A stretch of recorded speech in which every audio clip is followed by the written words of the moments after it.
Have you found yourself in a place where you've dated a narcissist or you've been married to one and you found your life in shambles and you feel like you lost a piece of something? Today, I'm going to go over some things that will actually help you on your journey for recovery. My name is Keanon Slade, and I have successfully achieved FIRE. That is, I've achieved financial independence, retired early, and I'm here in sunny right now, Costa Rica. And I am a life coach that helps good guys build a great life outside the US, whether that be Costa Rica or another place. And one of the things that I talk about is have a complete picture. It's not just about your FIRE numbers. It's not just about moving and finding your place in the right home. It's about having a complete life, because if you have dealing with a narcissistic relationship and your identity is messed up, you don't know who you are, even if you find yourself in the most beautiful tropical or wherever it is place that you desire, you're not going to feel like it's utopia. You're going to be like broken. And so there's some things that you really need to do, and I'm going to be talking about them today, so let's get into them. I want to stop you real quick just to say something to my divorced men. If you guys are looking for something that will help you after you've been divorced, separated, heck, even dumped, and you're still looking to move abroad and you're trying to figure out how do you adjust and to deal with this, I want to have something special for you, because honestly, going through that situation, I want to give you something a little bit different because your journey is different. And you can find that information in the link below, and let's get into the rest of the video. So if you found yourself dealing with a narcissist, you'll find yourself out of sorts. And I am saying that so politely. You find yourself really messed up. Some say some harsher words, but you find yourself jacked up. And the first thing I recommend you do is actually seek professional help. Now, going to families is okay, but the problem with dealing with a narcissist, if they're doing it right, they always make the outside pretty. The Facebook page is awesome. The Instagram page is popping. When they go to your family's house, potentially, depends on what kind of person they are, they're going to make that the outside is okay. But then in the inside, when the doors are closed, when everything is behind unseen, and it can turn very ugly. And the problem with narcissists is there are cycles. So it's like a big cycle. Oh, I'm improving. I'm getting better. I'm getting better. Oh, I'm going to take you through HE double hockey sticks and you're going to pay. Okay, yeah, we're getting better. And so you're on this emotional roller coaster as well. And so when you find yourself in the roller coaster and then people take the pictures, or you go to the parents' house when, yeah, he's always smiling. Everything is great. Yeah, they're not seeing the complete picture.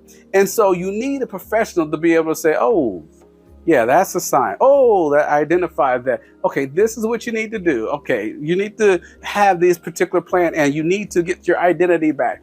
And those things really a professional needs to look at, because if it's just someone that's really not, let's say, skilled at it, they'll just be like, oh, just work through it. But in a real relationship, when you go through bad stuff and you have a good partner and maybe they're not treating you right and they have some things, you come out. There's okay, we're working this out, they improve, and they didn't go back. They never went back. They improved, they showed improvement, they're still showing improvement, they're still showing improvement. They're growing, wow, look at that, they're growing. But a narcissist is like a trick. It looks like they're growing, but it's like a wheel. It's okay, I'm gonna make you suffer because I am bored, and I need to see some suffering, I feed off of that, and then I'm gonna bring you out, and so that it looks good again, and then I'm gonna take it. And it's just, if we go to counseling, oh, it looks great, okay. Yeah, we're going back to where we were before. And honestly, what helped me during my counseling, because I've had several years before I even got to Costa Rica, even in 3 years in Costa Rica and many years before that, because I couldn't figure it out. And it took the right counselors. I think there were like 3 of the 9, 8 that I had that were able to properly identify. But the first 2 that said it, I was like, I don't know what you're talking about, because I was in my cycle. But they were like, okay, this is what you need to do. But what helped was to write stuff down, because even when I didn't believe 1 and 2, 10, 15 years later, still in the relationship, I look at my notes, I'm like, we're still working on the same points as in the first year. We're 17 years in and we're still working on these first points of don't lie and don't be mean and don't, like, this is a cycle. And so professional help will actually help you with that. And yeah, it's something that do not forsake. Don't be the man like, I'll just muscle through it, I'll figure it out. Just no, don't do none of that. Go get professional help. And so if you're resonating with this video, I want you guys to not only click on the link below, but I want you guys to like, comment, and subscribe, because this is a video that's worth it. I honestly share this information as much as I can possible. This is probably the first time I've done it in like on video, but I try to share information about good relationship habits and bad relationship habits, just because it's part of life. It's part of the completion of a person. You get in a relationship, you get fired. It's not just one thing. If you just work on one thing and all these other things are bad, things don't work out. So click on the link. It'll help you in your journey. Like, comment, and subscribe. And we're going to get into the next point. So the next point, which will probably be, if you can tell if you have a good counselor, having boundaries. You need to actually have healthy boundaries. Like I said, if you go into a conversation with a true narcissist and it'll be like, you lied to me, we need to and not do this anymore, you'll end up out here on a conversation about what you did last year when you forgot to put oil in the car, which really wasn't your responsibility because it was her car. You'll be confused. You'll be like, ooh. And so they need to tell you how, and you need to structure boundaries. And one of those boundaries is really knowing, what you're going to go into the conversation and really realizing who you're dealing with. If you're dealing with somebody who's going to just try to gaslight you, is actually the technical term, where we're talking about this. We weren't talking about that. Never happened. The sky is purple. Really? It's purple. You walk away. Jesus, you're wrong. You said the sky was blue. You literally walk away like that. And yeah. And so you need to be able to set boundaries and realize who you're talking to. So even as you're setting the boundaries, even if they don't respect them, you have a way to defend yourself against it. And this does get complicated if you're married, and it gets more complicated when you have children. And so this is something that really, I can't really say, here's what you do exactly in a YouTube, because there's not that much time. But I'll just say that you really need to set up good boundaries, and that will help you, because it'll help you get to the next point. I want you guys to watch to the very end, because I'm putting all these points together to actually help you on your journey. Because when you're dealing with a narcissist, and the longer that you've been dealing with a narcissist, the more that it actually takes to rectify some things and some traumas that are caused, because it can really shake you to your core. So I want you guys to watch to the very end, and we're going to get now into the next point. Now, the next point would be focus on taking care of yourself, self-care. You're like, why didn't you put this first? Because honestly, if you focus on self-care and you don't have boundaries, you don't have professional help, the narcissist is not going to let you, especially if you're like married, they're not going to let you do that. You need to be able to set boundaries, but then you need to be able to focus on self-care. Self-care is so important, because when you're in a narcissistic relationship, you begin to lose your identity. And more so than that, if you had problems in your personality or in your identity, for me, I was a people pleaser. And so that made me a victim to a narcissistic person, because I'm gonna keep giving, they're gonna keep taking. If I stayed a people pleaser, then I'm going to continue attracting more narcissistic people. I'm going to just continue to end up in bad situations. So when I'm focused on self-care, now I know that my identity is not in my success, being the best father, being the best husband, being the best son, being the best co-worker, blah, blah, blah. Now or the failure. It's not up and down. It's in Christ. And so now that I found my identity, which should have been obvious as a Christian, is, oh, no. Yeah, I messed up today. Okay, things happen. We can fix on it tomorrow. I had success today. Yes, I celebrate, but it's not my identity. And so when you're in a narcissistic relationship, those particular things you need to be able to focus on, so that you can find what's your true north again. Because trust me, if you've been a narcissist, you don't have a true north. It's wherever they walk, that is your true north. That's how it's supposed to go. And that's not how life is. Even knowing the word of God, I've chosen to, oh, yeah, it's what she said. Her thing was, my thing is, oh, that's your thing, must be our thing. Okay, a happy home is a happy, or happy mom is a happy home. Okay, just please. Yeah, it looks pathetic on camera, and honestly, it didn't feel pathetic, but now I look back and wow, that was sad. But it's one of those things that does happen in life, and happens to a lot of people, and you now need to focus on getting that right and getting that fixed. So the question for you today is, have you had a narcissistic relationship, and are you in a narcissistic relationship, and are you trying to figure out what you need to do to get out of it? Or are you trying to pivot to figure out how you can actually reclaim your self-identity after going through that abuse? So I want you to write in the comments below, and we're going to jump into the next point. So the next point would be, yeah, now that you got your identity, you need to focus on your self-esteem. Now, when I was 20, especially, I don't know, maybe all 20s, I just felt invincible. I can do anything. I used to take my car, I'm doing 100 and stupid stuff. I ain't saying it's all good, but I just had this confidence about myself. And then after that, don't get me wrong, sometimes the shyness would kick in because I was always on that line of introvert, extrovert kind of person growing up for a while, until I started really having to step into like leadership roles and management roles. And I was like, I can't live over here. I got to live over here. Do this. I had to work on my self-esteem to get to where I was going. But then when I got married, it got shot down. And then I don't know how that aligned, but I ended up working for somebody who was a narcissistic person. So I was getting it at home and at work. And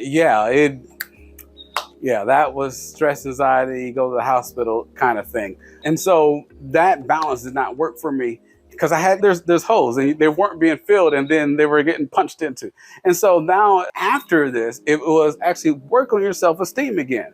And part of that for me working on my self-esteem was remembering who God is in my life and realizing, okay, there's so much beauty going on. There's so much to be gratitude. And wait, how did I get here? Oh, it was God. And oh, he chose me to do this. He's called me out to do this. He's called me by name. And God told me he was proud of me. And so all those particular things really helped get my self-esteem up. Thing that helped not only is I started learning how to celebrate stuff. Before it was like, I would do something good, or I would have something, it would be hard. Oh, I don't know how I'm gonna do this. Lord, help me do this. I can't do that. Okay, let me try. And by the end of the day, I did it. And then I would just move on. Like, I wasn't complaining about it in the beginning of the day, that it wasn't the hardest task, but I was able to finish. And so I learned how to appreciate, have gratitude, thank the Lord for helping me getting it through and building that new muscles, if you will, to actually be able to do that and rejoice in that. Yeah, Keanon, you did it. You actually did it. God helped you, but you did it. He used you to do it. And so it started helping me build my esteem. And I started putting lists down. And for me, I'm a list person. So I'll check it off and yeah, it was a task. I did it. It was a hard task, but I did it. I remember my first online thing was like terrible. It was like, hey guys, it's 2022. I'm going to start getting online to help people. I started on Facebook. If you guys are back then, those are hard to find. And I was like, okay. And it was like 30 seconds. That was my whole video. And I was scared. Now I'm like, yeah, guys, hey, this is what it is. I'm saying what it is. I'm talking about narcissistic stuff, intimate stuff, personal stuff in my life. But if it helps you out, that's actually what I'm here for. And so getting that self-esteem back up is something that I still continue to work on, because you just find different things in life. That's new. And so, yeah, one of those things that you're going to do, you got your identity, focus on your self-esteem. And that is very important to starting to rebuild yourself. And the last point, while I'm getting hit by this sun, ever-moving sun, this lovely, beautiful sun, because I want to be in a sunny place, so I'm not complaining. Just starting to cause some sweat here and there. But the last point is reflect and grow.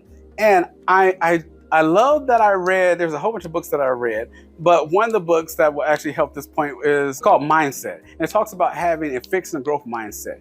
And now that we're reflecting, this is one thing I learned in counseling as well. So it's like all of this comes together. Stay read up, go to counseling, whatever, watch my videos, whatever it is, whatever it takes, is being able to reflect. And it is a fixed mindset that says, oh, I'm stupid, I picked the wrong person. Because don't get me wrong, I feel like an idiot. I'm a freaking physicist. I got a physics degree, a computer science minor, a math minor, business minor, and I picked someone who's a narcissistic person who completely manipulated me with stuff that I know better. Yeah, you feel like an idiot. And so instead of saying, oh, I'm an idiot, which I went through that period, I had to learn to switch from that fixed mindset to a growth mindset. It's like, you know what? I learned something in life. I learned some things in the journey, and not that, oh, she's a bad person, she's bad. No, I learned some things about myself that I had to adjust. I learned some mistakes that I did. I learned my motivations were sometimes wrong. Oh, I just want to get married. I want to be in love. Yay. Versus taking the time to do my due diligence, check out the character, especially since we were in a long distance relationship. So everything was like the Instagram. Oh, I see you. Oh, Instagram photo, that kind of thing. Versus, no, we have a relationship here. This is when we should be starting to get more serious. Versus, oh, we're serious here. We don't see each other. Yeah. And so I'm reflecting on some of the things, even though the fact that I'm reflecting on that long distance relationship right now is part of that growth. And realizing that I'm not the same person that I was when I started. I'm not the same person that went through counseling 3 years ago. I'm not the same person that I was a year ago. And to have growth, I've realized I have new interests, new likes, new capabilities. Goodness gracious. I thought, oh, being separated, oh, no more sex. Oh, I'm gonna break down. I'm gonna just, because me in my 20s, it was, yeah, it was terrible. Don't get me wrong. It can be hard. That's why you need your support people, team, groups, professional friends, family members who actually know what they're talking about. You need a lot of different people in your life. But when you come out of it, you realize, oh, I got all these different people in my life, and I'm a lot better. I'm not going to make the same mistake because now I see what I did before. I'm growing from that. And so those things actually do matter, because when you start getting those things underneath your feet, and then now you look at, I'm in a different country.